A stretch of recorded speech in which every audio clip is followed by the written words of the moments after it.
Cara, a Avenida Paulista já começa a ficar colorida para a Parada do Orgulho LGBTQIA+, que acontece no próximo domingo. E um estudo da Scantec mostra que na edição de 2025, o consumo nos bairros do entorno aqui da Avenida Paulista aumentou em 2,5% no dia do evento, se comparado com os 3 domingos anteriores. Já nos demais bairros da cidade, olha só, houve uma retração de 7,8% no consumo durante a Parada Gay. Quem traz mais detalhes sobre o impacto da festa no comércio é Priscila Ariane, diretora de marketing da Scantec. Priscila, seja muito bem-vinda e boa tarde. Boa tarde, obrigada pela oportunidade de compartilhar aqui o nosso estudo.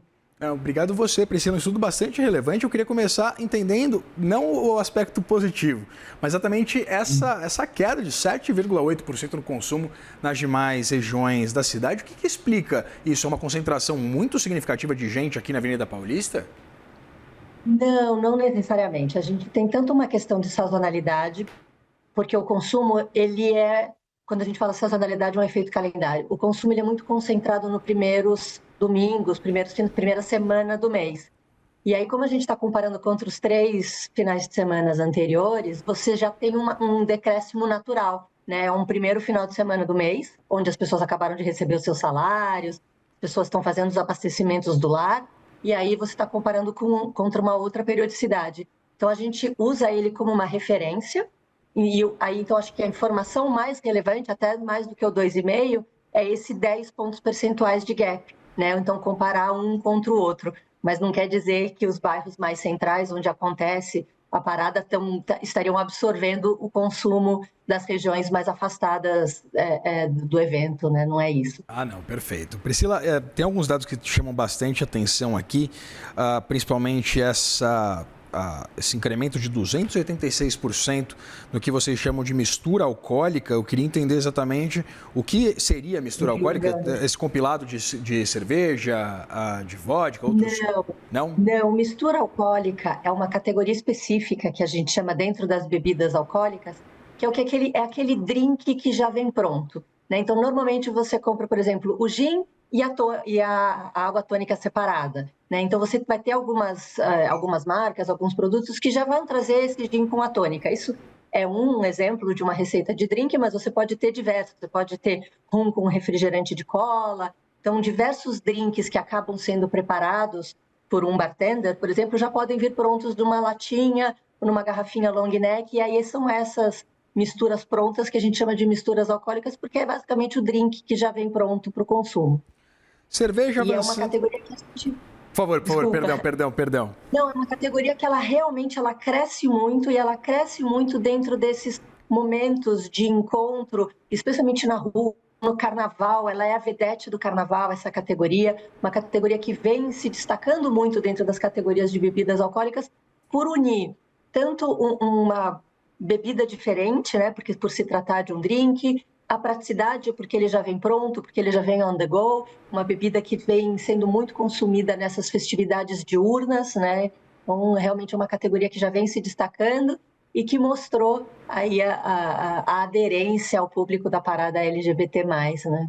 Priscila, então, eu queria desenvolver mais esse papo sobre os hábitos de consumo, perspectiva de aumento de 130, quase 131% das bebidas alcoólicas na região da Consolação e da Bela Vista como um todo, a cerveja avançando 27%, energético 37,7%, o rum ganhando quase 66, mais de 66, perdão, 66,7%. Queria entender exatamente se tem algum tipo de impacto também no preço desses produtos. Não necessariamente. É lógico que quando a gente está falando na Scantec, os dados da Scan, eles vêm dos supermercados, né? A gente se conecta por tecnologia, por API, com os caixas do supermercado e faz a análise de dados a partir dessa fonte. Se você for comparar com a bebida que é vendida pelo ambulante, que é vendida dentro de uma situação de oportunidade, é lógico que o consumo é muito mais caro, né? Você tem uma margem aí do ambulante, uma margem desse vendedor. Dentro do canal supermercadista, a gente não vai ter uma oscilação acontecendo muito pontual por conta de uma festividade que acontece aí concentrada dentro de um domingo. Então, não tem essa oscilação de preço, a não ser quando você começa a migrar de canal e ir para canal, onde você vai ter margens de valor agregado, né, por alguém ter levado a bebida para dentro da parada, e aí sim você tem preços diferentes, mas é mais diferença de canal de compra do que uma oscilação de repasse de preço. Priscila, pensando fora, né, desse consumo de bebidas alcoólicas, esse levantamento de vocês mostra o incremento dos cuidados com a pele, né, no pós-sol, o cuidado que vem depois. Temos esses cremes hidratantes, o pós-sol também tendo um incremento muito significativo. Perfumaria na região impactada também, com alisante redutor de volume, cera de depilação e pós-barba crescendo de forma específica. E eu queria entender se a população LGBTQIA+, ela teria uma propensão maior ao consumo desses itens de farmácia do que, por exemplo, num carnaval. Eu queria entender se há essa diferença do ponto de vista de consumo determinado pelo perfil dos frequentadores da parada gay. É muito bacana você fazer essa analogia com o carnaval, porque se assemelha muito, né? A nossa festa é uma festa de rua que celebra, enfim, uma grande celebração dentro desse momento de rua. Então, tem uma correlação muito grande de comportamento, especificamente para a parada LGBT+, a gente consegue observar esses dois momentos de consumo de perfumaria. Um é muito o se preparar para ir, para estar bonito, para estar com, né, a barba bem feita, para estar com o cabelo bacana.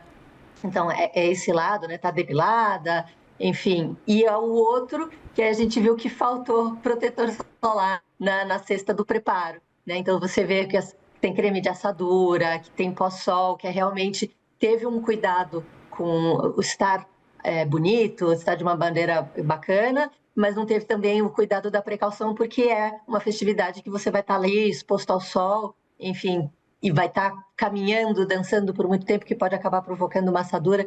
Então, tem esse... o resolver o efeito, né, de ter ficado ali exposto e tudo mais, ou se preparar. Faltou só um pouquinho mais da precaução, mas sim tem um consumo muito correlacionado com o consumo de carnaval, por ser uma celebração que se assemelha nesse lugar. Né? Priscila, tá frio aqui em São Paulo. Eu queria saber se tem uma perspectiva de ter algum tipo de impacto menos significativo, de ter menos gente afeita a celebrar na rua, dada exatamente essa baixa temperatura. Deixa eu dar até uma olhadinha aqui na previsão do tempo para o próximo domingo. Olha só, mínima de 11, máxima de 22 graus apenas aqui na capital paulista. Né? Eu acho que o que mais, se você olhar, está frio, mas está ensolarado, né? Então, durante uma festividade, durante o dia, até fica muito agradável ao longo da rua. Realmente, a chuva e o clima, eles são um proxy, eles são uma correlação muito direta com o consumo de bebidas. E aí a gente estava falando, né, das bebidas, das misturas alcoólicas, do rum, tudo isso, né? Então, se está mais frio, a gente vai mais para o rum, se está mais calor, a gente vai mais para a cerveja, para as misturas alcoólicas, que normalmente são muito refrescantes. Então, você vai modelando todo esse consumo.